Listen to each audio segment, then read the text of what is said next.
এ জীবন ফুরিয়ে যাবে, তুমি চলে গেলে, ভবনীলা সাঙ্গ হবে তোমায় না পেয়ে। যখন 2024 আগস্ট মাসে আমি আমার বন্ধুদের সাথে এক জায়গায় গিয়েছিলাম, তো সেই জায়গায় যাই ওই ছেলের সাথে ফাহিম নামের ওর সাথে আমার দেখা, আমার একটা ফ্রেন্ডের সাথে ওরা আমি দেখলাম। তো আমি ওর অচিনা, ওর কখনো আমি দেখি না, ওই আমার কখনো দেখেনি। ওর আমার প্রথম দেখতে একটু ভালো লাগছিল, মানে ওজন কথা বলতেছিল, মানে সবার সাথে, কোনো মেয়ের সাথে কথা বলতেছিল না, মানে ছেলেদের সাথেই যখন কথা বলতেছিল অনেক সুন্দরভাবে বলতেছিল। অন্য ধরনের ছেলেদের তুলনা ওর কথাবার্তাটা একটু শান্তশিষ্ট, ওর কথাবার্তা আমার অনেক ভালো লাগে। পাঞ্জাবি পরে আসছে, পাঞ্জাবি পরা দেখে তো ওরা আমার আরো ভালো লাগছে। পরে আমি আমার ফ্রেন্ডদের মধ্যে বলতেছি, মানে মেয়ে ফ্রেন্ডদের বলতেছি যে দোস্ত দেখ, ছেলেটা কথাবার্তা বা সম্মান দিয়ে সবার কিভাবে কথা বলতেছে। পরে আমি কি ছেলেটা দোস্ত অনেক ভালো লাগছে। পরে আমি আবার ওর সাহস করে সামনে গিয়ে জিজ্ঞাসা করলাম, তো ওর সাথে আমি একটু একটু কথা বলার চেষ্টা করি, সেও বলে, কিন্তু সে আমার অ্যাভয়েডই করতেছে, মানে আমার পছন্দ করে নাই সে।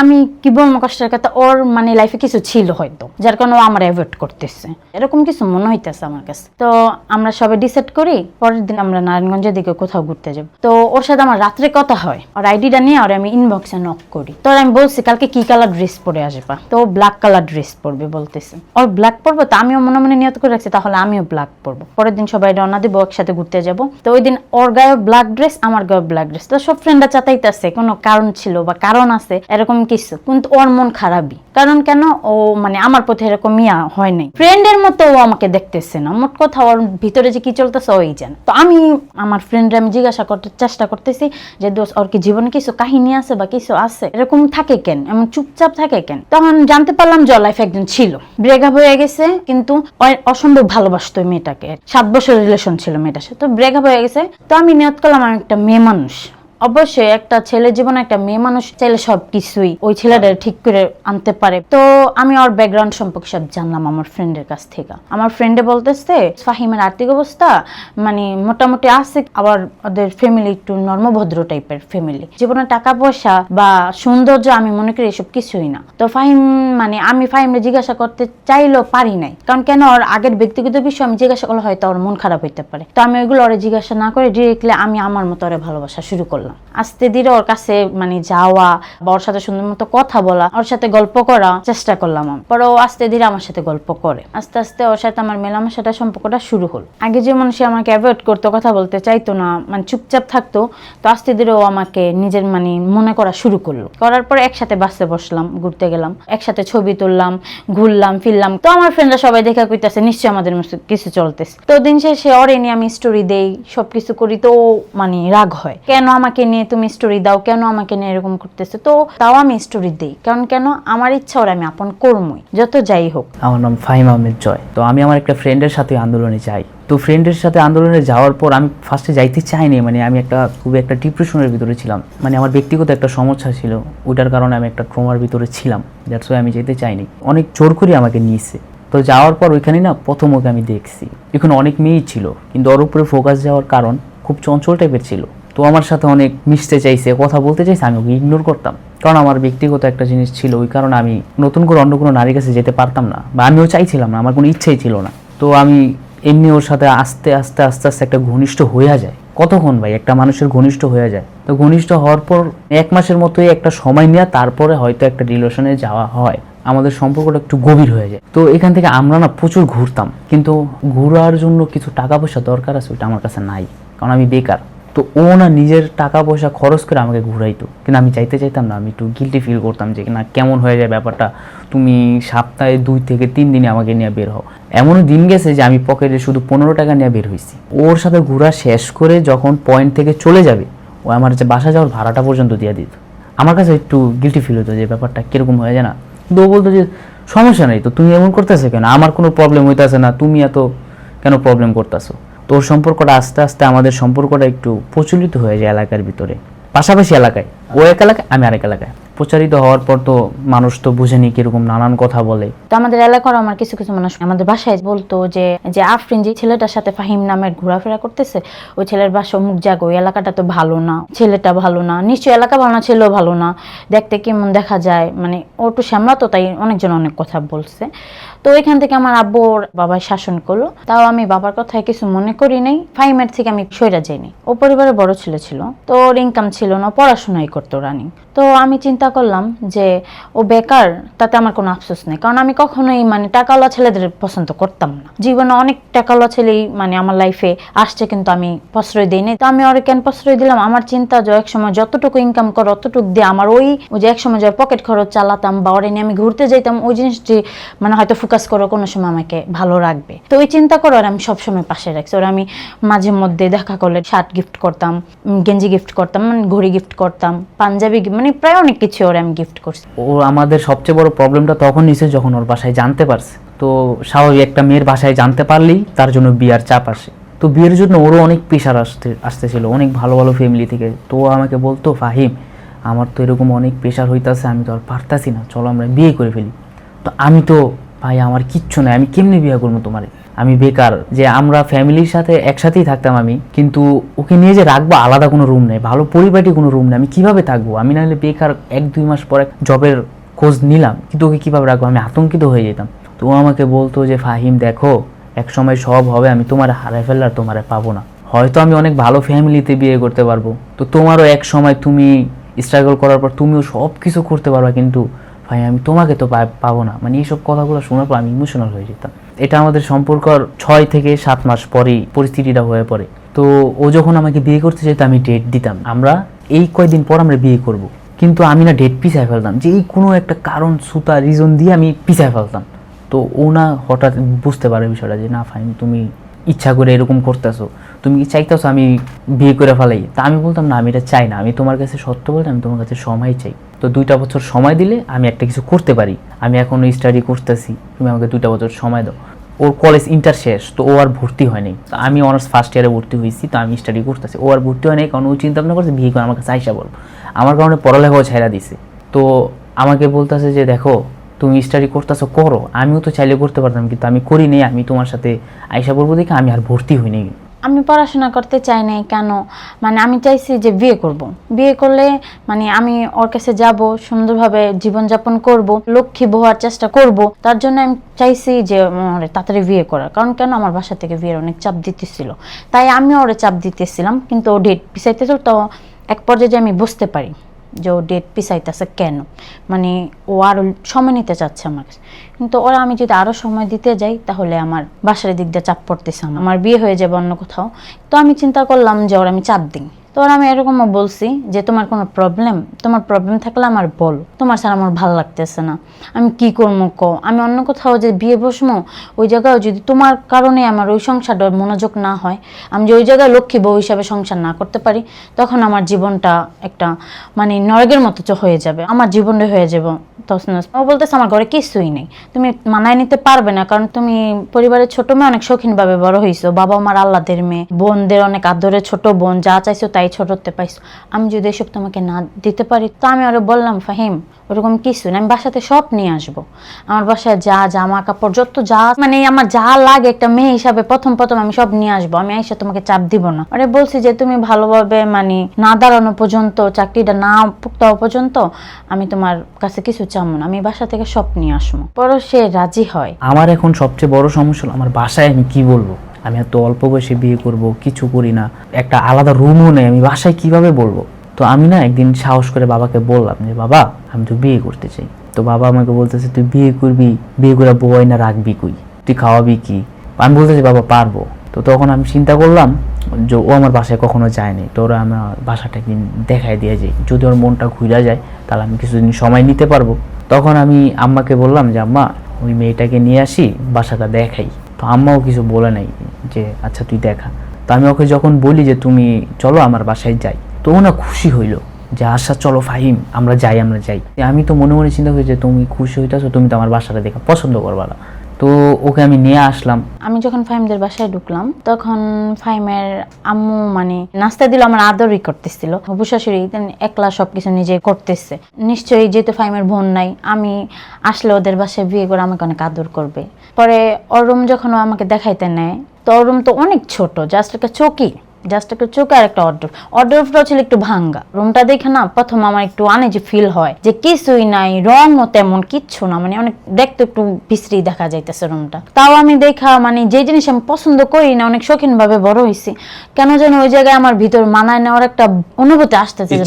হ্যাঁ, যে আমি পারবো, মানে নিজের নিজে অনেক সান্ত্বনা দেই, বুঝাই যে ইচ্ছা করলে সবই পারবো, কেন পারবো না, ওরা আমি বুঝামো, ওর পাশে দাঁড়ায় ওরা আমি প্রতিষ্ঠিত করবো, এই চিন্তা আমি করছি। পরে আমি রাজি হয়েছি, হ্যাঁ আমি তোমার এই রুমে আসবো।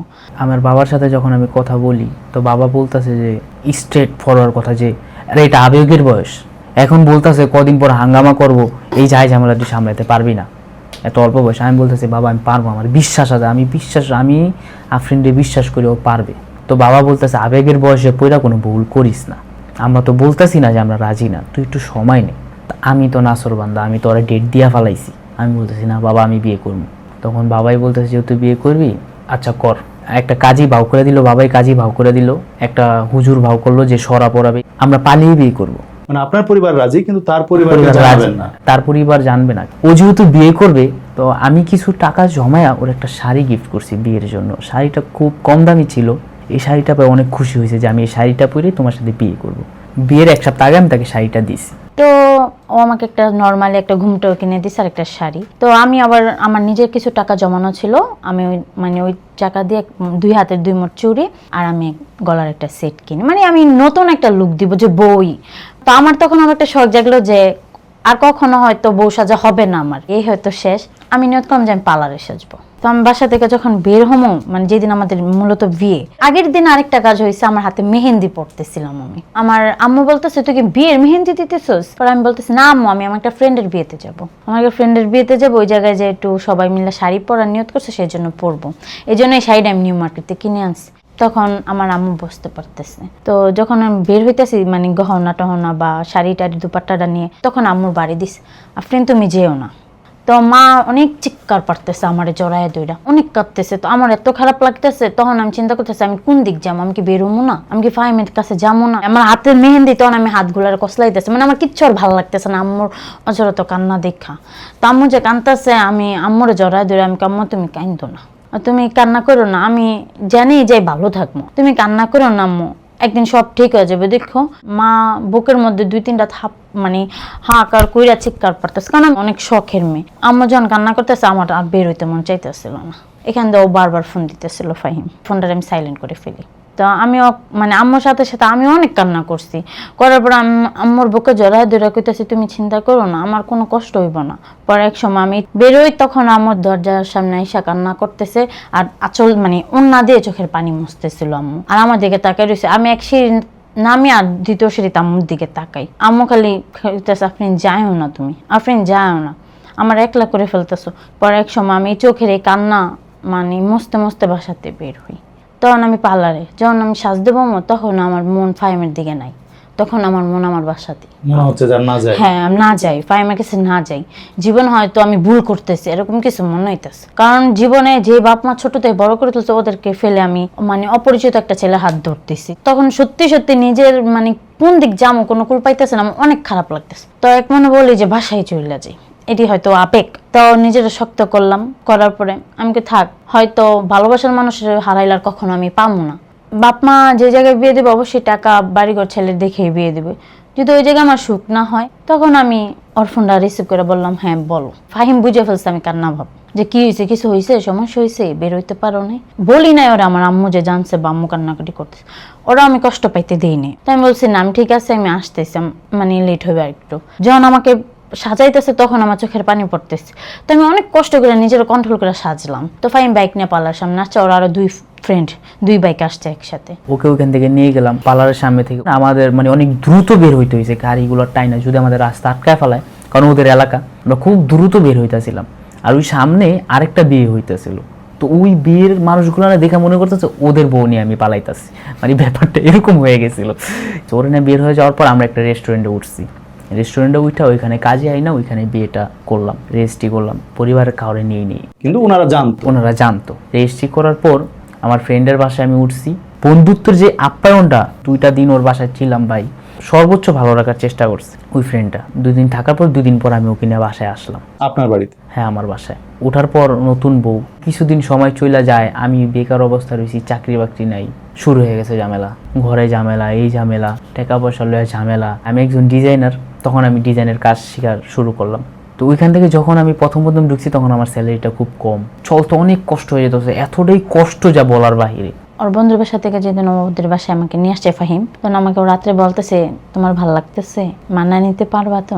তা আমি ওরে ঝড়ায় ধরে বললাম হ্যাঁ আমি অবশ্যই পারবো। আমি পারবো না কেন, তুমি থাকলেই হয়েছে, মানে তুমি থাকলে আমার পাশে হবে, আর কিছু লাগবে না আমার। তো আস্তে ধীরে ও চেষ্টা করতেছে। ও মাত্র জবে লাগছে, তখন থেকে সত্য কথা বলতে আমি একটু ঘুরতে পছন্দ করতাম। তো আমার অনেক বোরিং লাগতেছিল, ভালো লাগতেছিল না একলা একলা রুমের মধ্যে, এতটুকু একটা রুমে। তো আমি যতটুকু পারছি মানে ও বাসা আসা পর্যন্ত অপেক্ষা করতাম ওর জন্য। আমি তো চিন্তা করতাম ও আসলে বায়না ধর্ম যে আমার একটু ওই জায়গায় নিয়ে যাও, আমি না এইটা মানে ওই জিনিসটা খাম, মানে বইলাও মুখ দিয়ে যেমন লাগে বলতে পারি নাই, কারণ কেন ও মাত্র শুরু করছে, টাকা আছে কি নাই। তো এই চিন্তা করে আমি ওরে বলার সাহস পাইনি। মানে বিয়ের পরে যে মেয়েরা পোশাকটা পরে, মানে 3 পিসটা পরে, তখন আমার পোশাকটাও ছিল না। ওই জামা কাপড় মানে গুলো আমি বাসা থেকে 3-4 সেট নিয়ে আসছিলাম, ওই শাড়ির সাথে নিয়ে বের হয়েছিলাম। তো ওই যে ওইটি নিয়ে আমি চালাইছি। বিয়ের 1 মাস আমার কাছে অনেক খারাপ লাগছে। বিয়ের 1 মাস পর যখন ও স্যালারি পাইলো, ও আমাকে নিজে ইচ্ছা করে বললো চলো আমরা ঘুরতে যাই। তো আমি তো অনেক খুশি, কারণ আমি ঘুরতে অনেক পছন্দ করি। পরের দিন ঘুরতে বের হই। প্রথম অবস্থায় যখন ভাবছিলাম ও সামলা নিতে পারবে না, কিন্তু ও যেভাবে আমাকে সাপোর্ট করছে যে ফাইন তুমি আগাও, আমি আসি তোমার সাথে। তো আস্তে ধীরে আমার স্যালারিটাও ভালো, আমি একটা হ্যান্ডসাম স্যালারি পাওয়া শুরু করলাম। আমাদের আস্তে ধীরে আর্থিক অবস্থাটা বাড়া শুরু হলো। আলহামদুলিল্লাহ আমি ওখানে অনেক ভালো আছি। শ্বশুরবাড়ি 2 বার গেছি, শ্বশুরবাড়ি থেকেই ডাকছে, ওনারা মাইনা নিছে। কতদিন আর না মাইনা থাকতে পারবে, তো মাইনা নিছে। মাইনা নেওয়ার পর আমিও গিয়েছি। আম্মু আসলে এখন আব্বু আম্মু অনেক খুশি। আমার আব্বু তো এখন মানে উঠতে বসতে ফাহিমকে ভালো ছেলে বলে। আমি যে পাগলামি করি, ফাহিম যে সহ্য করে, ওই জিনিসটা আমার বাবার কাছে এখন অনেক ভালো লাগে। মানে বাবা বলতেছে মা আমি অনেক খুশি এখন।